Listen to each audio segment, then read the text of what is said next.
naming pinababagin ang pagdating ng Pangulong Rodrigo. Dumating na po sa libingan ng mga bayani si Pangulong Rodrigo Duterte kung saan siya po ay sinalubong ni National Defense Secretary Delfin Lorenzana at the AFP Chief of Staff Ricardo Bisaya.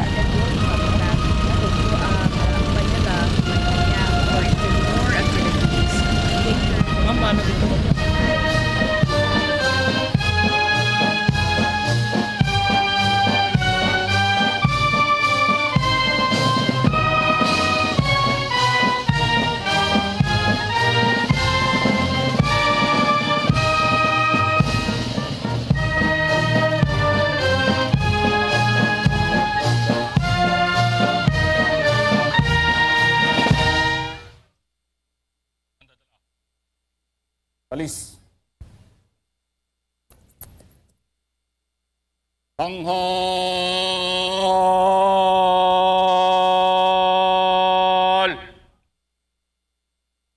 Ha!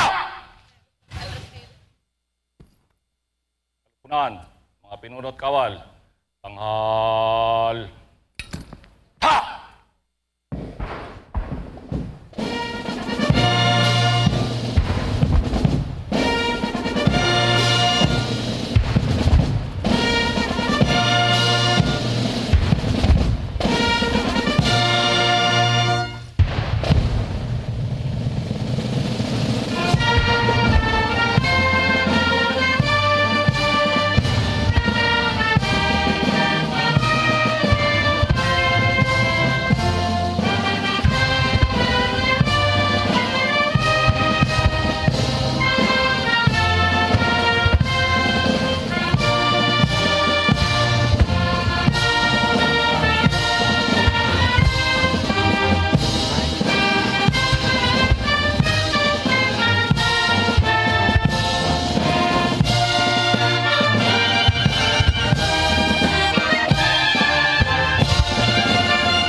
Dadala.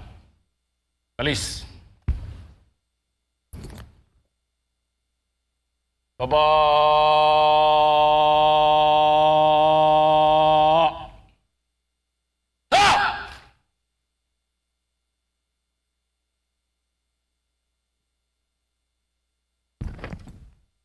Na Pangulo, handa na po ang tanod pandangal upang libutin.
Tanghal!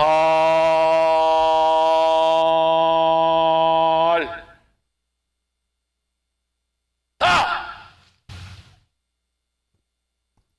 Kalupunan, tanghal. Ha!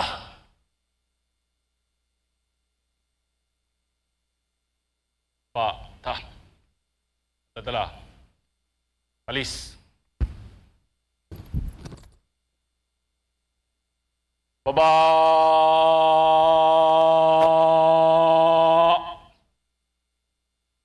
Ha!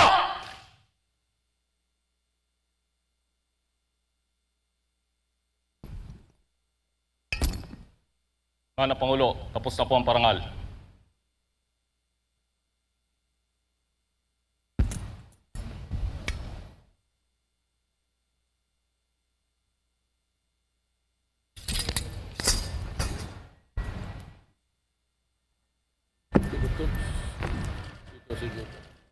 Yes, sir. Yes, sir.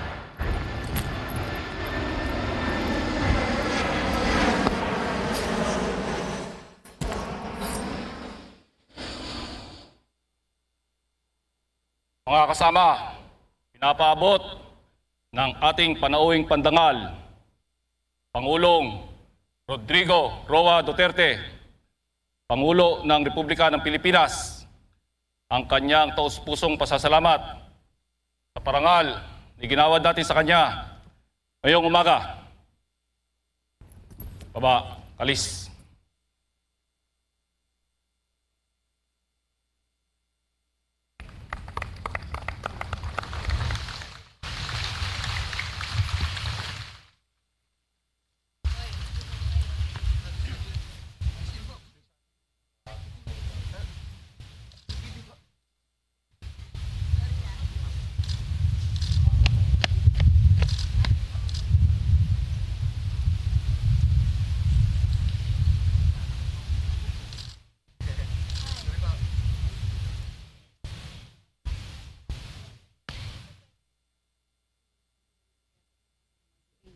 Chief of Staff Ricardo Visaya at Defense Secretary Delphine Lorenzana ay inaasahang pasisimulan o sisimulan ang faith laying ceremony para dun sa mga sinasabing unsung hero o yung dambana ng mga bayani. Ito ang unang pagkakataon na pangunahan ni Pangulong Duterte bilang Pangulo ng Bansa ay National Heroes Day. Itinatag noong 1947 ang libingan ng mga bayani ay nagsisilbing himlayan ng mga sinasabing bayaning sundalo na nakipaglaban noong World War II.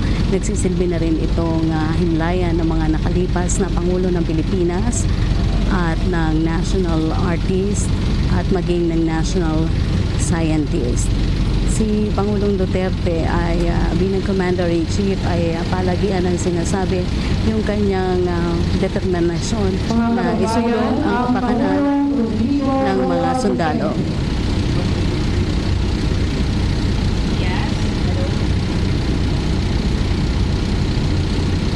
Ayon sa kanya, titiyakin niya na ang kapakanan o magiging prioridad ng Duterte administration ang kapakanan ng mga sundalo. Nauna na nga sinabi ng Pangulo na sa katapusan ng taon ng 2016, titiyakin niyang naging doble na ang sahod ng mga uniperbalo.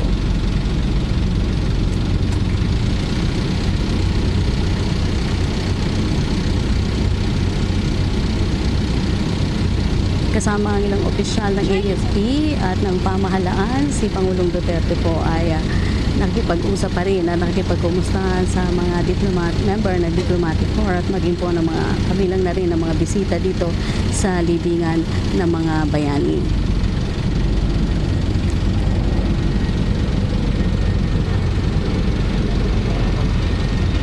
Pagkatapos po ng wreath laying ceremony, ang Pangulo po ay inaasahang magbibigay ng kanyang mensahe bilang pagunita pa rin sa National Heroes Day.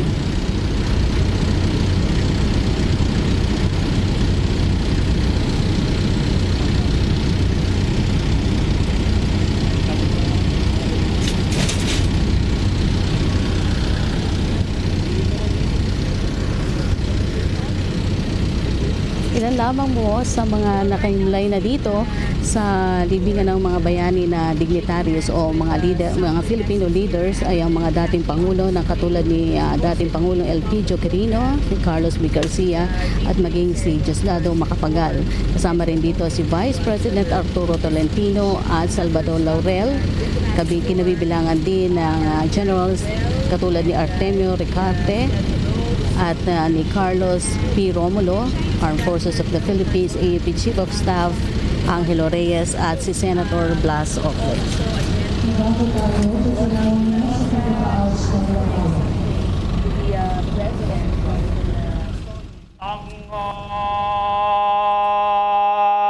Tanghal! Ta! Unan. Sunod at kawal. Tanghal! Ta!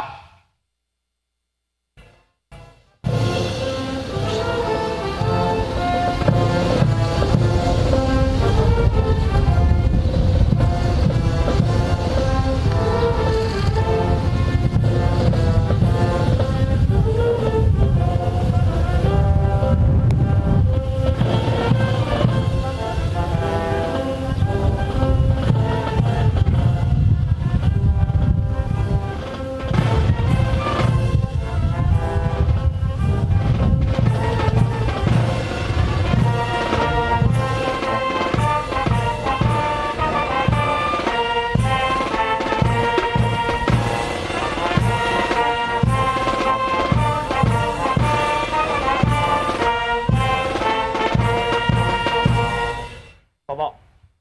Ta. Ano tala? Alis. Baba. Ta.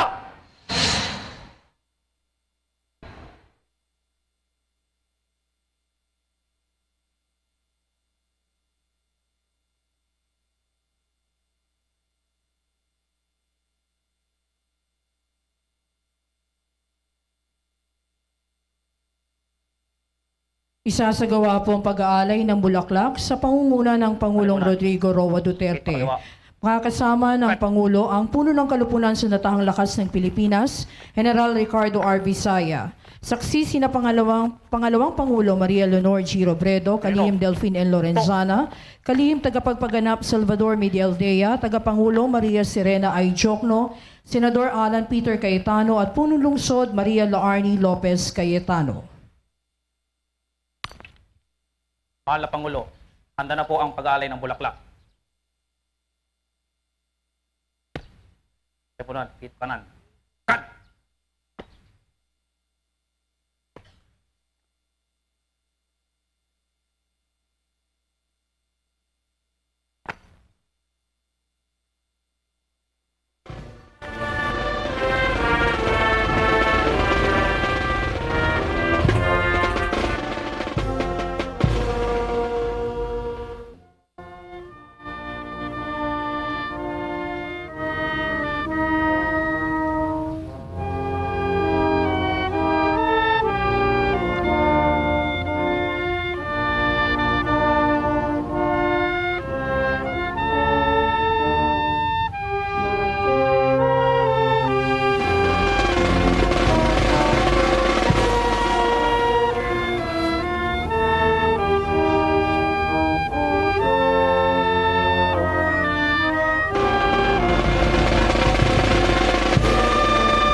Tanghal!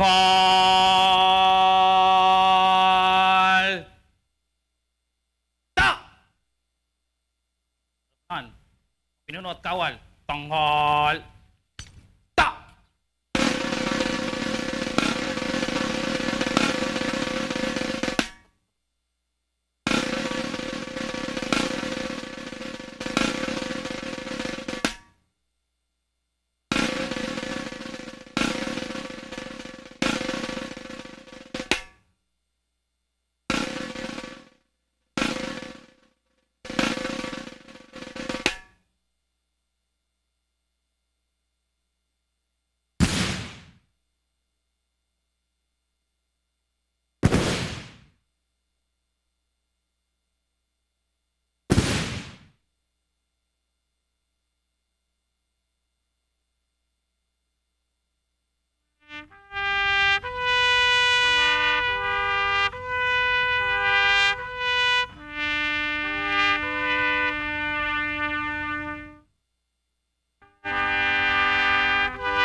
Baba!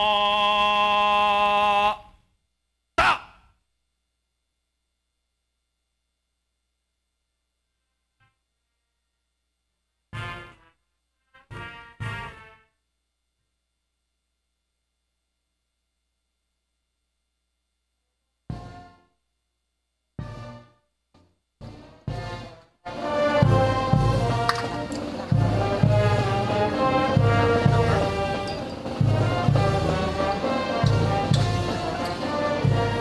Nauli tayo rin.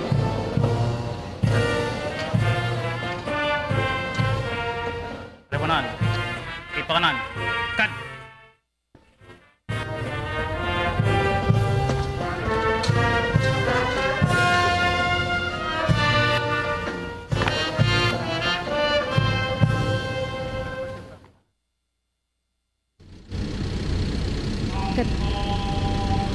Katatapos lang po ang sinigawang replaying ceremony na pinangunahan ni Pangulong Rodrigo Duterte kasama si AFP Chief of Staff Ricardo Bisaya, Vice President Leni Robredo at Defense Secretary Delvin Lorenzana. Ang National Heroes Day po ni Pangulong Duterte ngayong araw ay puno na rin o ang schedule ng Pangulo ngayong araw ay puno pa rin ng okasyon ng bigang pagkilala sa ating mga uniformado.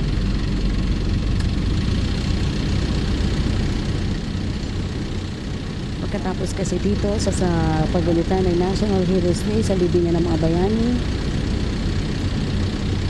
si Pangulong Rodrigo Duterte ay magtutungo sa Catbalogan, Samar para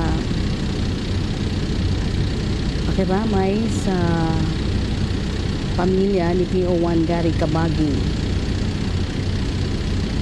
At pagkatapos nito ay magtutungo ang Pangulo sa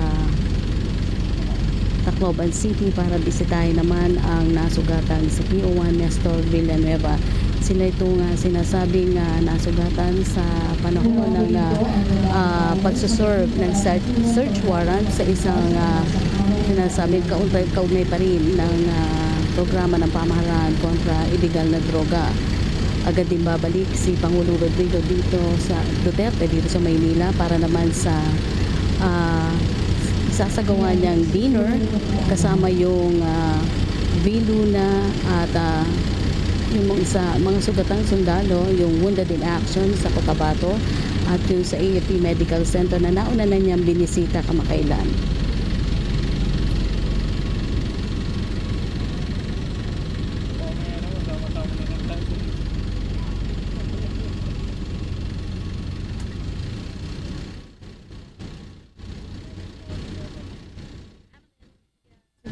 nagkaroon ng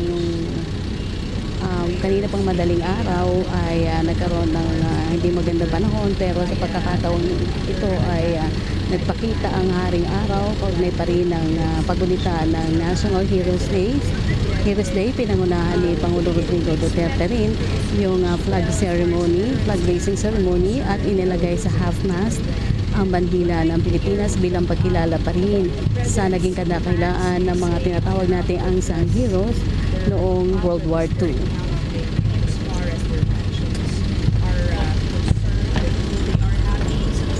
Nauna lang ang sinabi ni Pangulong Rodrigo Duterte na bilang Commander-in-Chief, tiyakin niya na magiging prioridad ng kanyang pamunuan ang kapakanan ng mga sundalo, kabilang na dito ang pagbibigay ng dagdag benepisyo at gawing doble ang kanilang mga sahod.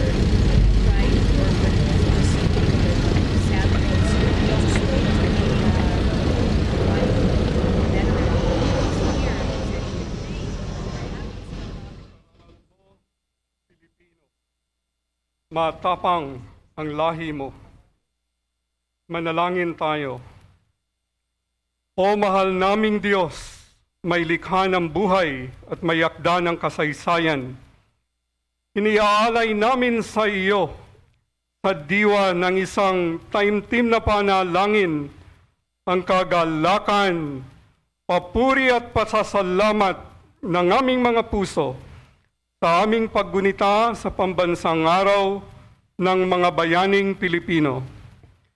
Dakila ang araw na ito ng aming paglingon sa nakaraan upang alalahanin ang mga naiambag ng bawat bayaning Pilipino na nag-alay ng buhay upang makamit namin ang kasarinlan, kapayapaan at kaunlaran na tinatamasa sa kasalukuyan. Kasiyahan mo po, Panginoong may kapal, ang mga kaluluwa ng nahimlay naming mga bayani. Ipagkaloob mo po sa amin, O Panginoon, ang banal mong patnubay upang ang mga aral na binigyan buhay ng aming mga bayani ay maging inspirasyon at tularan sa susunod pang henerasyon. Patuloy mong padaluyin ang dugong bayani sa ugat ng bawat Pilipino na handang makilahok, makiambag, makiisa sa pagsulong sa nagkakaugnay na mga adhikain na ikabubuti ng aming bayan. Sa gitna ng aming pagtitipon, O Panginoon, ay amin ding kinikilala ang mga buhay na mga bayani, ang mga veterano, kawal, pulis, kawani at lahat ng mga naglilingkod bayan, kasama na ang kabataan. Ang mga manggagawang Pilipino na naghahanap buhay sa iba't ibang panig ng mundo, ang mga gumagawa ng hakbangin sa pambansang pagkakasundo at kapayapaan, ang mga individual o mga lupon na nakikilahok sa pambansang pagbagbago laban sa droga. O Panginoon, patuloy mo kaming gabayan ng iyong pagmamahal at karunungan upang ang mga turo ng kasaysayan ay maging ilaw ng pag-asa sa pagharap namin sa buhay paglilingkod sa iyo, O Diyos, at sa aming inang bayan. Lahat ng ito ay taus-puso naming panalangin. O Diyos ng buhay, Diyos ng kasaysayan, at Diyos ng tadhana, pagpalain, iligtas at sumagana nawa ang bawat Pilipino sa ngalan ng Ama at ng Anak at ng Espiritu Santo. Amen. Marami pong salamat. Mangyaring magsiupo na ang lahat. Upang magbigay ng kanyang pambungad na pananalita sa okasyong ito, narito ang Punong Lungsod Maria Laarni Lopez Cayetano ng Lungsod ng Taguig.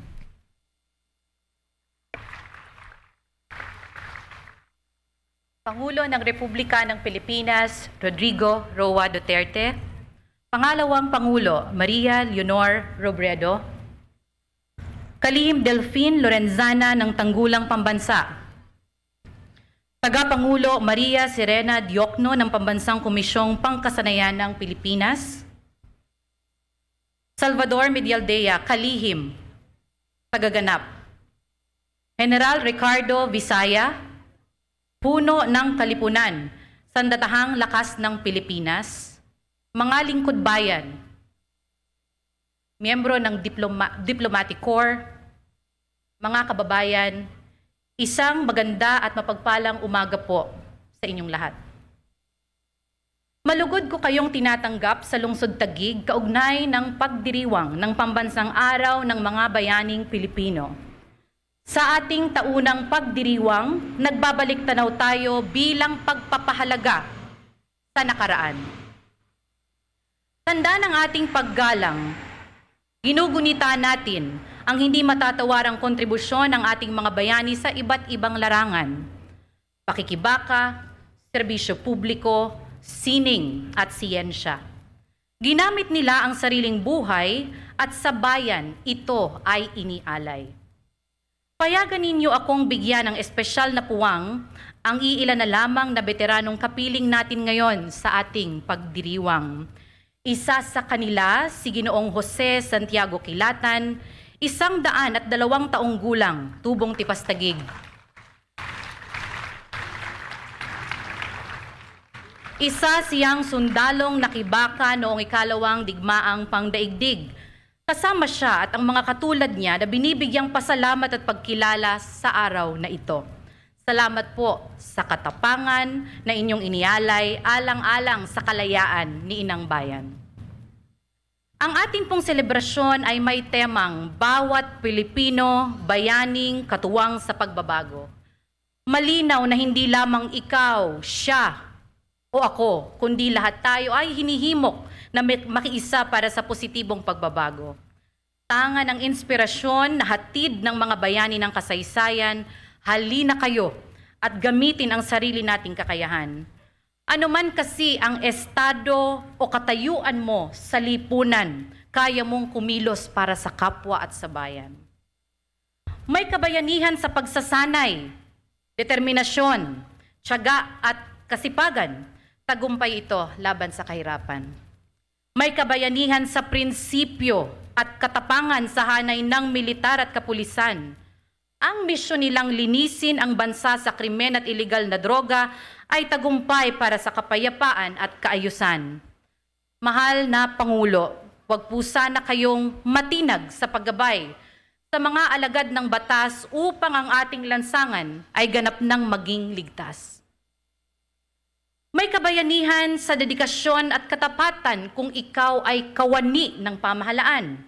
Mga guro, emergency responders, bombero, doktor, nurse, health workers sa mga baryo, tagumpay ito sa ngalan ng serbisyo publiko.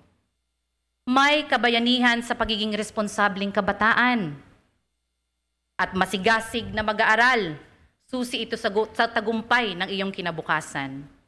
Mayroon din namang kabayanihan sa pagiging ulirang magulang, gabay at tanglaw kayo ng susunod na henerasyong Pilipino.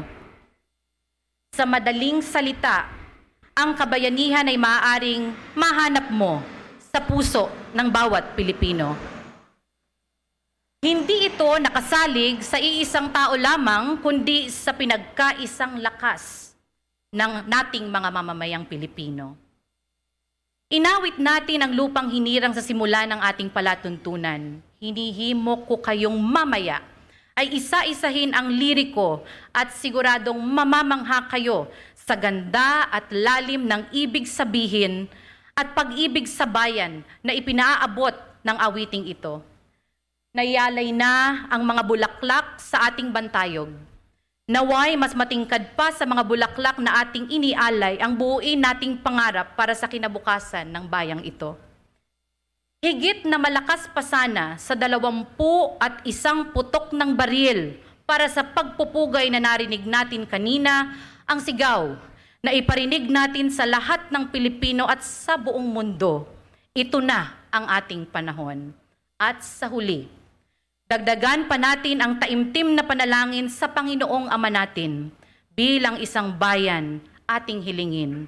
tayo ay gabayan at patuloy niyang pagpalain. Maligayang Pambansang Araw ng Bayaning Pilipino. Maraming salamat po. Marami pong salamat sa ating punong lungsod, Maria Laarni Lopez Cayetano. Sa pagkakataong ito, ang ating panauhing pandangal ay ipakikilala ni Kalihim Delphine N. Lorenzana ng Kagawaran ng Tanggulang Pambansa. Mga kababayan at mga kaibigan, ang punong pangkalahatan ng sandatahang lakas at Pangulo ng Republika ng Pilipinas, Pangulong Rodrigo Roa Duterte.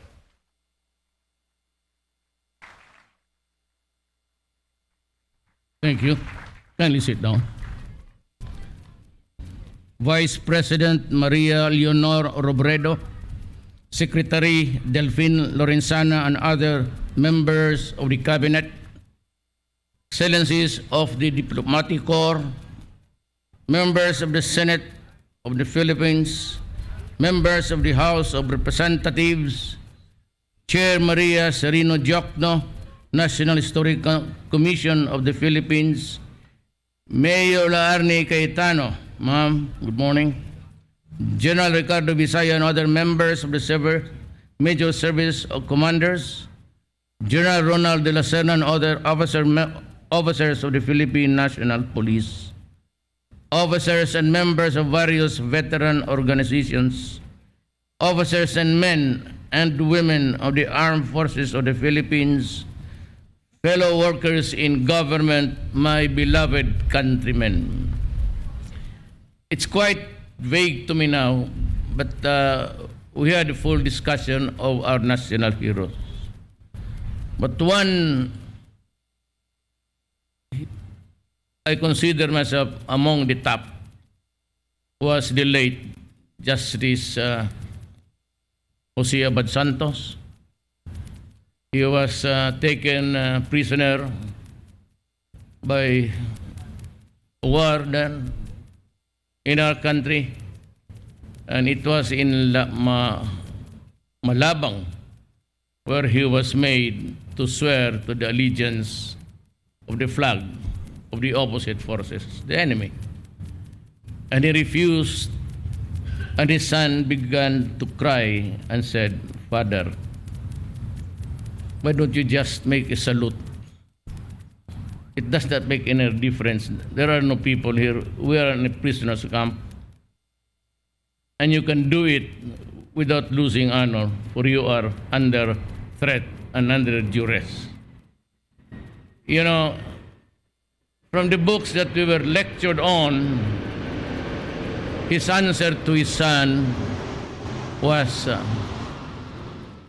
"Son, do not do that to me, because not everyone is given a chance to die for his country. I may be insignificant in this country.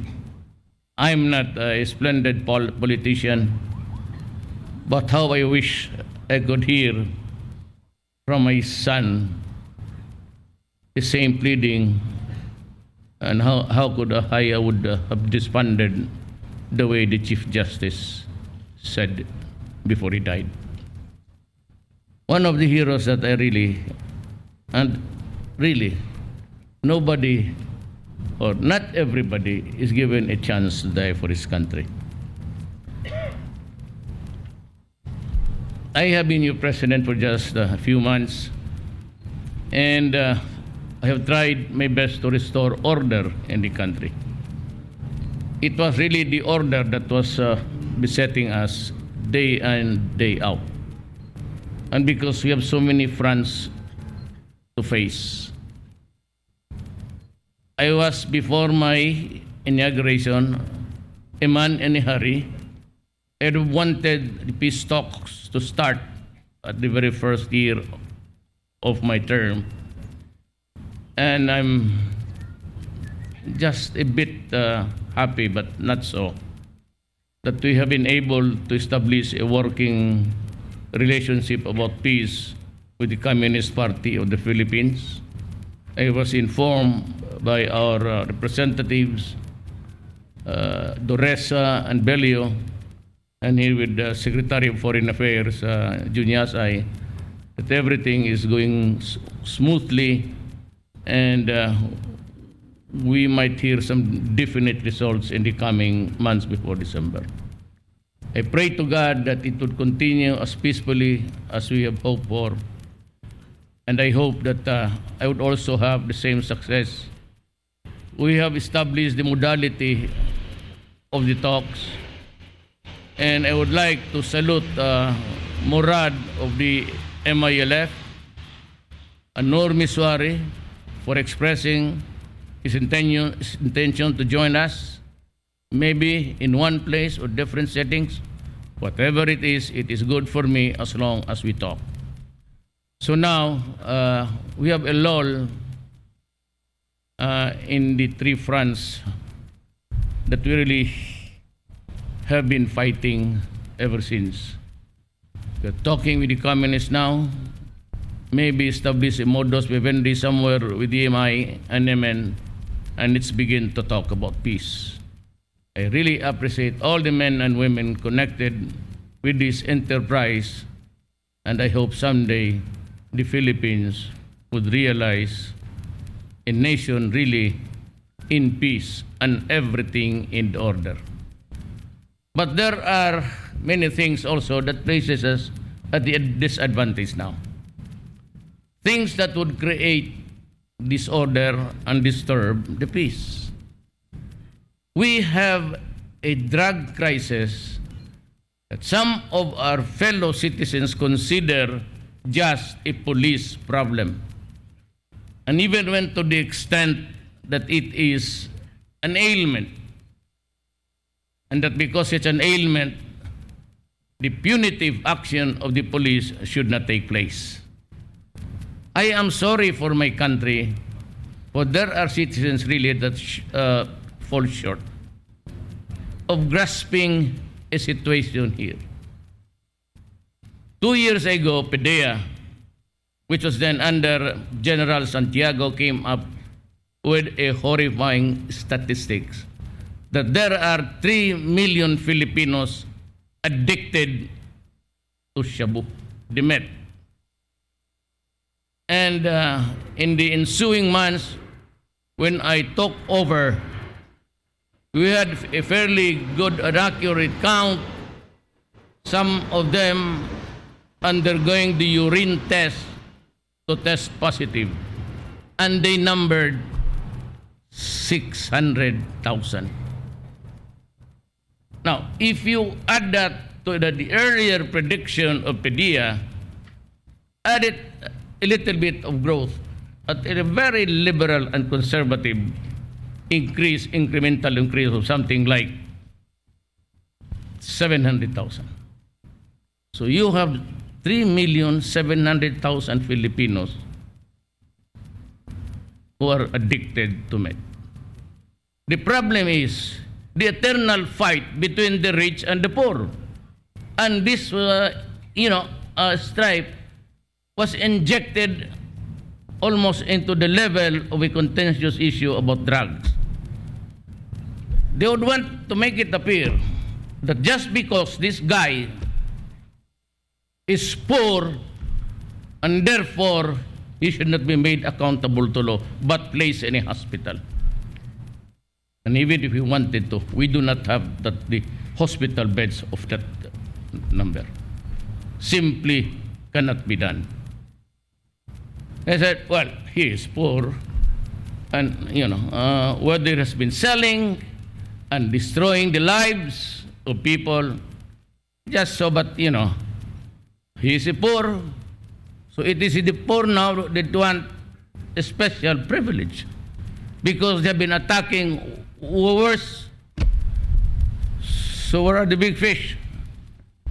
Time and again I told you, I hope this matter can enter the gray matter between your ears. Kung may utak ka, they are no longer here. They are no longer here, but they continue to play the game. What we have on the level of the streets are the lieutenants at saka yung mga basurero. The only problem now is that a few months before I started, the players involved the law enforcement agencies of our country. And that makes us very, very sad. And that is why there is the ready explanation of why so many. You can just imagine a country with 3,700,000 addicts and say that they are just users. My God, if you are a user, you are a pusher. You have to connect somebody to finance because you have to fix everything. That is why they go around killing people, and when they go skunk in their brain, they rape children, they kill them, rob, and these statistics were never brought up to these people crying about justice. My God, if you want justice to be done, it has to be against everybody. You know, do not give me that just because he is poor, he has to earn, he has to sell shabu. That act does not really matter to some because they should be protected. I do not simply disagree with you. I consider the fight against drugs a war. There's a crisis in this country. It's drugs. We might still end up like the South American countries under fractured governments. I am declaring war. I am not ordering the police to just a few punitive action. That's why it was not me or I that declared the drug problem and placed it at a level as a national security threat. It was President Arroyo then who was so worried about the problem that she raised it to the level of as a national security threat, and therefore calling the armed forces to do something about it also. But it was not just being brutal that, usually the army does not. You know, if the military will not do its part and leave it to the police alone, we cannot ever suppress the drug problem. It has infected every nook and corner of this country, involving generals, mayors, governors, barangay captains, and so many of the ninjas. They call them, these are the police who are into it.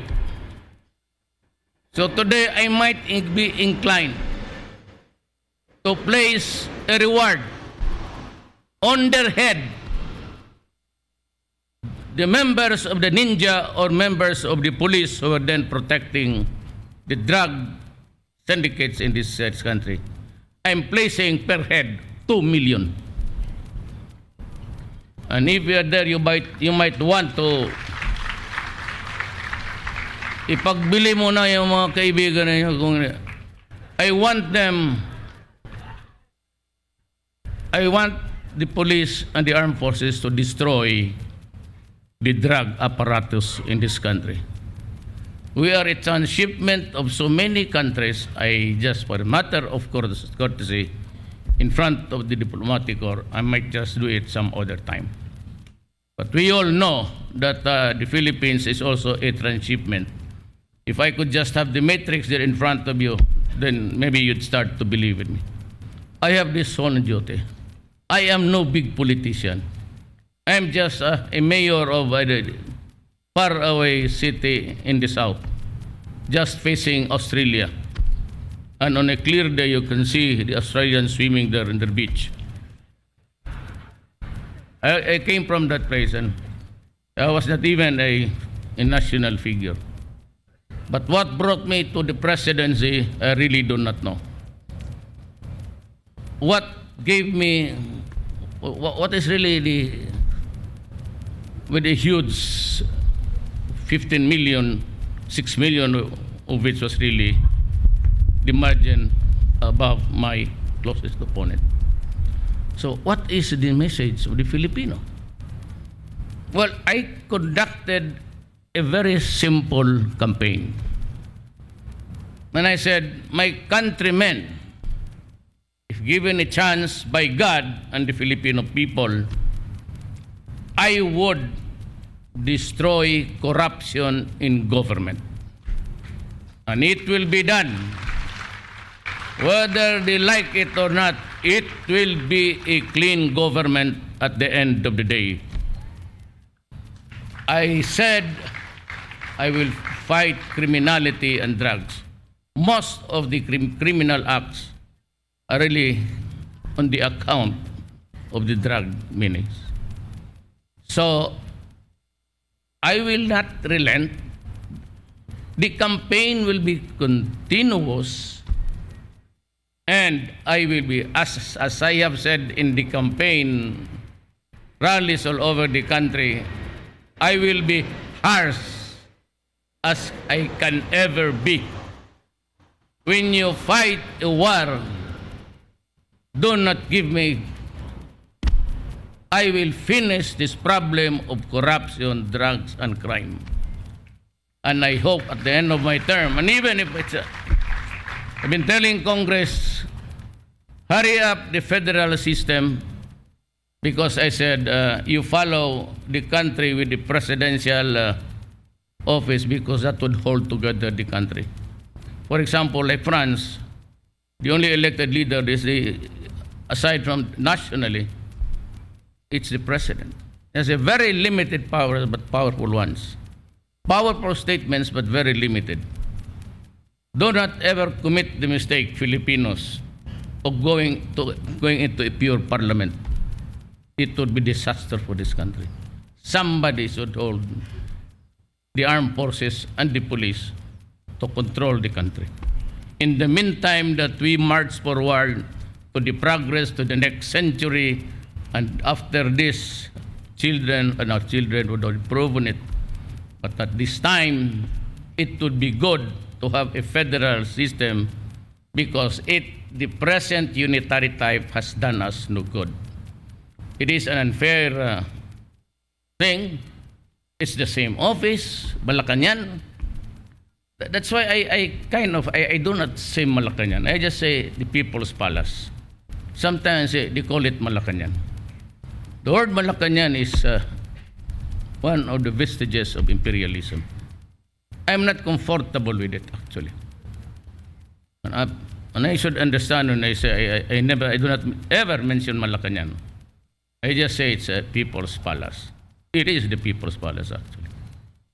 Ayaw kong gamitin yung. So, I do not want to take much of your time. I dedicate again in front the brave Filipino soldiers who died for us, and we continue to honor them. And this message I have imparted to the military and the police very clearly. You will have my support. You will have all the things that you need to fight criminals. Do not worry. In the pursuit of law and order, pursuant to my directions, you do not have to worry about criminal liability. I will go to the prison for you. I take full legal responsibility. You just do it according to the books.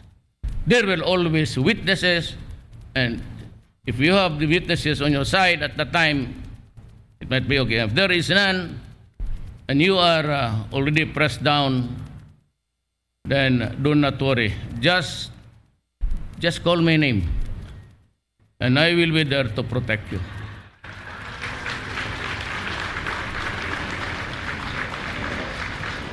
But for those in government, the police, the corrupt police and the corrupt judges and the corrupt prosecutors. There will be a day of comeuppance. There will always be a day of reckoning. I hope, I said, we do not want violence. Nobody does. We cannot build a country over the bones of our own citizens. But my God, maybe far and wide in the history of this country, you might not really be meeting someone next time or at all. The kind of mindset that I have. My country first. Do not destroy the Filipinos. As it is, you had drug and criminality has destroyed a part of this generation, our children. You do not hit them hard because the corrosive money effect of money corrupts everybody there. You'd be surprised, the generals and all. Bantay kayo dyan. Talagang matindi to. But as far as I'm concerned, if you are with the government, if you are with the law enforcement, and you start to, then I will not allow you to be buried here. No such thing. I'll burn you at the cremation. Strong words, there's no bravado in it except the sincerity. You know, I do not want to repeat this kind of... but when I was mayor of Davao City, and I was for 22 years, 4 years as the vice mayor of my daughter, and 3 years as a congressman, 3 years as a... When I became mayor in 1988, it was at the crossroads of the lifting of martial law. Cory won, and there was so much disorder in my city. And I just simply said to the hold-uppers, to the drug syndicates, to the criminals, please leave my city. If you do not leave my city, I will kill you. And for those who did not bother to move, they died. That's an open confession. I have not reached that point. But maybe, if you are the persistent, if you still find drug a viable economic livelihood, then there's always something to it. There is always a drawback in this planet. You cannot have your cake and eat it. I say that pity, the guys are there already in the graves.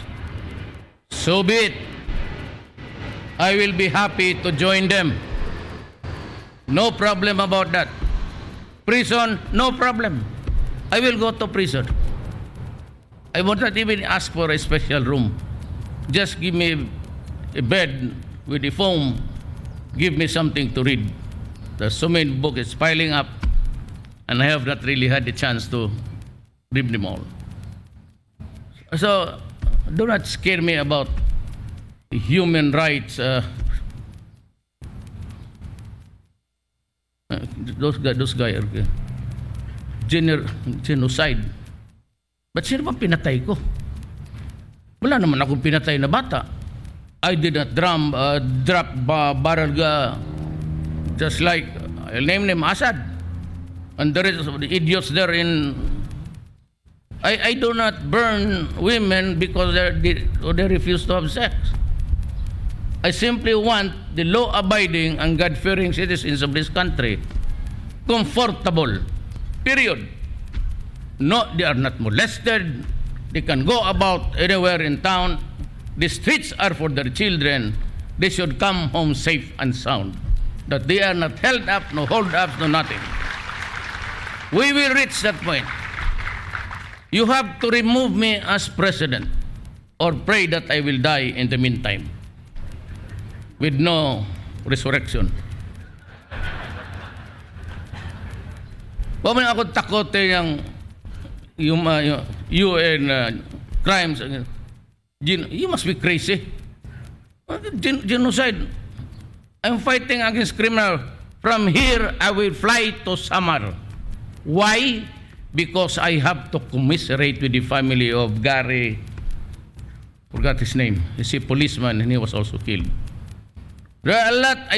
It's 2 soldiers or police a day for me. Pagkatapos lilipad naman ako. We're doing all right with the Abu Sayyaf.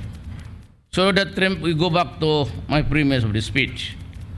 The problem is terrorism and drugs. It's confronting America, terrorism and drugs. Here, it could be China, there's an insurrection there. Thailand, they're blowing up. Turkey is on the edge right now. So, if you just think of arresting them and the O'Brien, kaya ng mga sundalo, pati police, remember this. Mahal ko kayo. Kaya lahat na binigay ninyo, I'm not, so, mabuti nga, kaping. This was my practice even when I was in grade 1. That's why I always pass, but only the 75 level. Because I usually copy. All study, no play, very bad. This was handed to me by Secretary Jokno. It was I think he's the best there ever was as budget secretary. That's why public I'd like to thank you, sir, for accepting my offer to join the cabinet. I really appreciate it very much. And also I might announce that I'm appointing, most of my appointees are really military men, but not because of anything. I mean, I do not crave for loyalty for somebody to nurture personal loyalties to me. This is not a dictatorship. I'm going, and I said you can have if you can perfect the federal system 3 years from now, I have 6 years, I will retire. And I'll give way because I cannot be a candidate of an office that was created during my term. So I would be totally out of the picture. And I would gladly step down. No problem about that. And if there's the liability of so many military men, just point it out. But it was Duterte who gave the order. That we had to defend ourselves because we have the widows and children to worry kung ang kalaban mauna. Go ahead, just do your work. But do not, please do not join the other side because she will be the first in the list. Kayo ang mauna. Now for those who were not paid by the previous administrations, actually all of them, for release is 4.7 billion for the payment of the total administrative liability, TAD, arrears of widows and deceased World War II veterans and AFP retirees who are 80 years old and above. The amount is appropriated in 2016 budget but not released by Aquino. Well, talaga yung pangalan niya. Never mind him. Dumaan na siya. It's no longer his problem. The joint IRR to implement the release has been signed by Secretary Jokno and Secretary Lorenzana. 3.5 billion for the widows.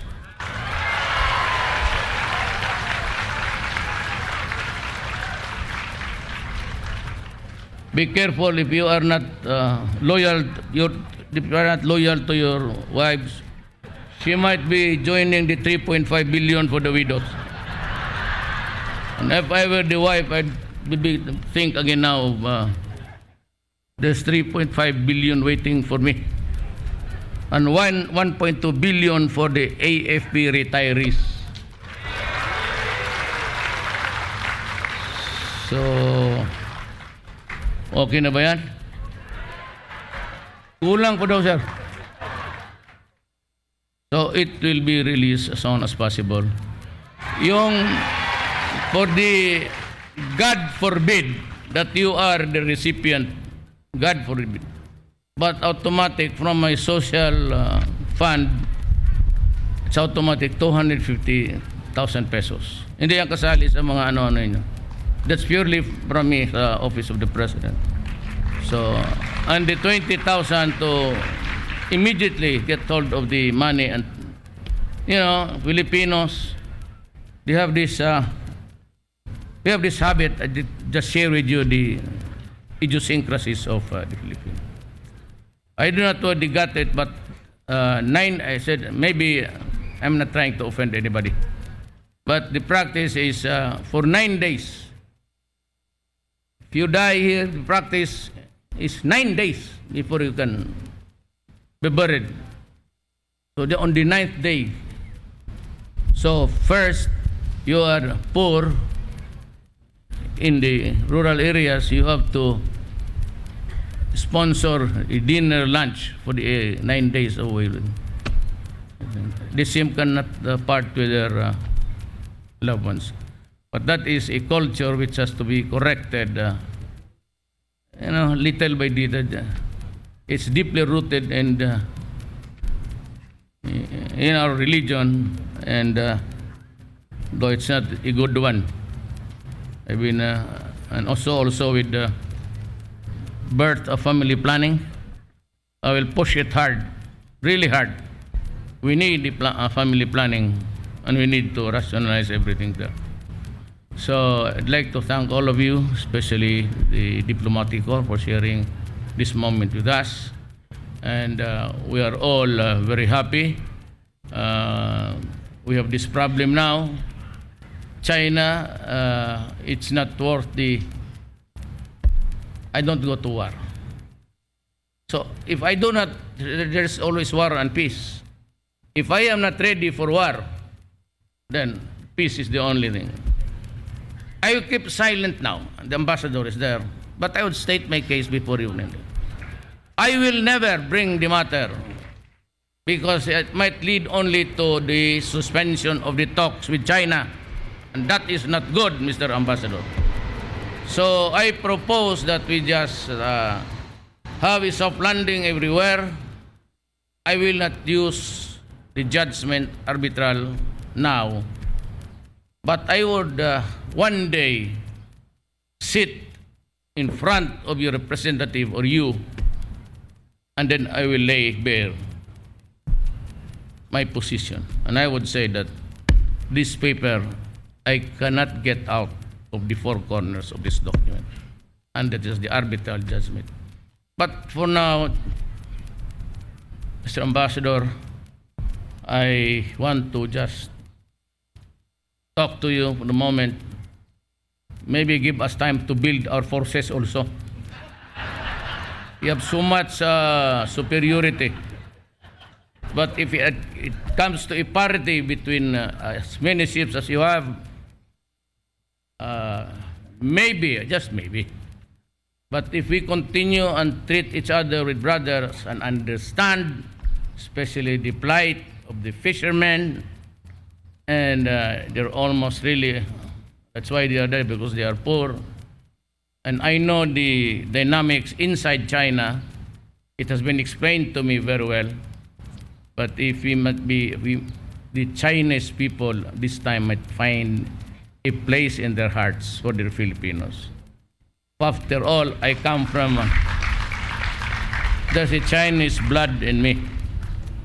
So I hope that you treat us as your brothers, not your enemies, and take note of the plight of our citizens. Maraming salamat po. Marami pong salamat sa ating Pangulong Rodrigo Roa Duterte para sa inyong napakandang pananalita. Dito po nagtatapos ang ating palatuntunan kaugnay sa paggunita sa Pambansang Araw ng mga Bayaning Pilipino. Marami pong salamat sa inyong pagdalo at pakikiisa sa ating paggunitang ito.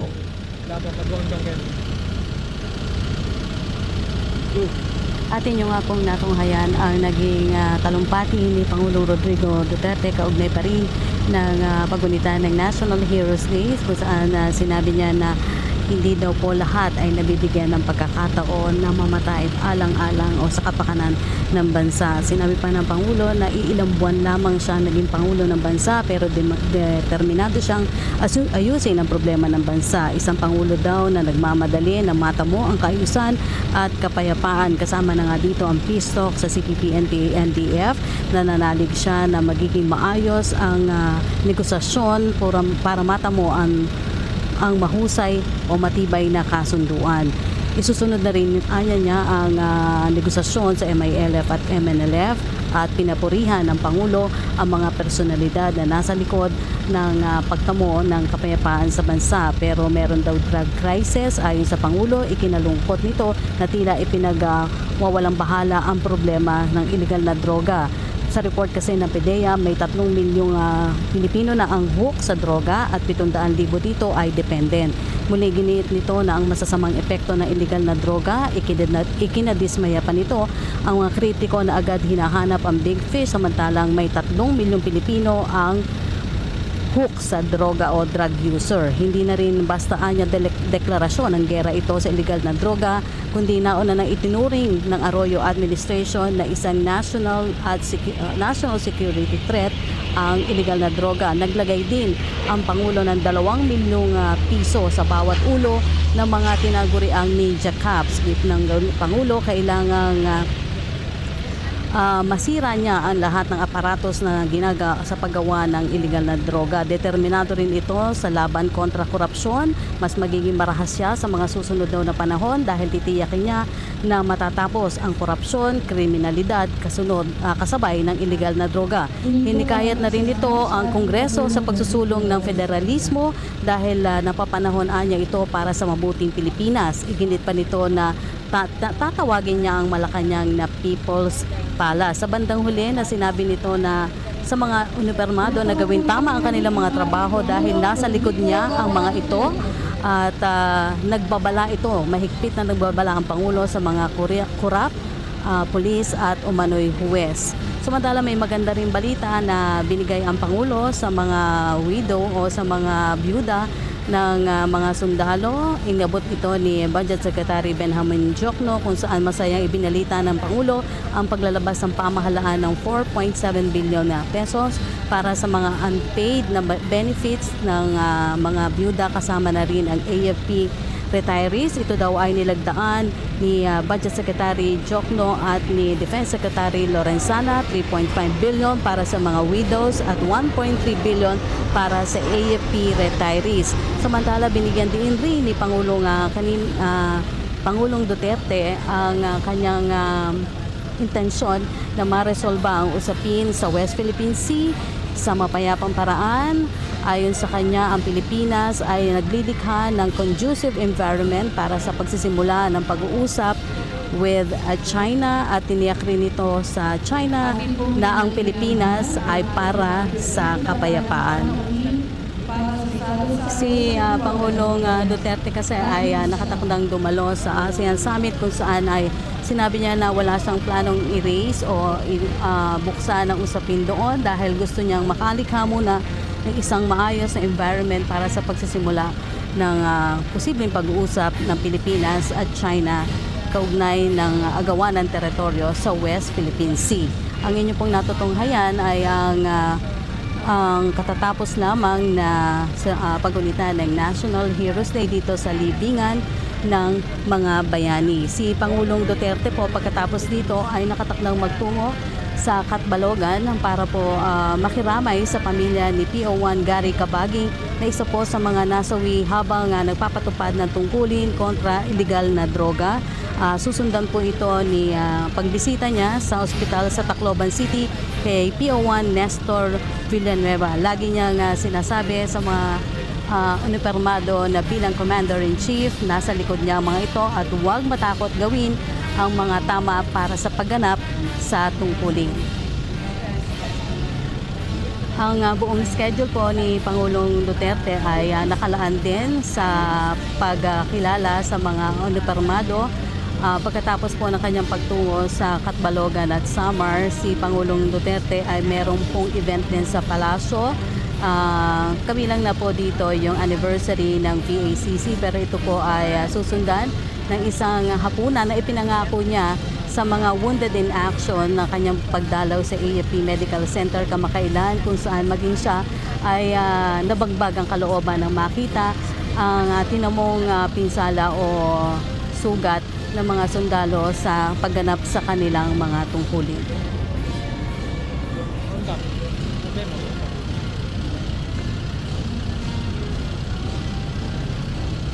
At yan po ang ilan lamang sa mga kaganapan kaugnay pa rin ng paggunita ng National Heroes Day na pinangunahan ni Pangulong Rodrigo Duterte. Sa ngalan po ng PTV News, ako po si Rocky Ignacio mula dito sa Libingan ng mga Bayani. Magandang araw sa inyong lahat.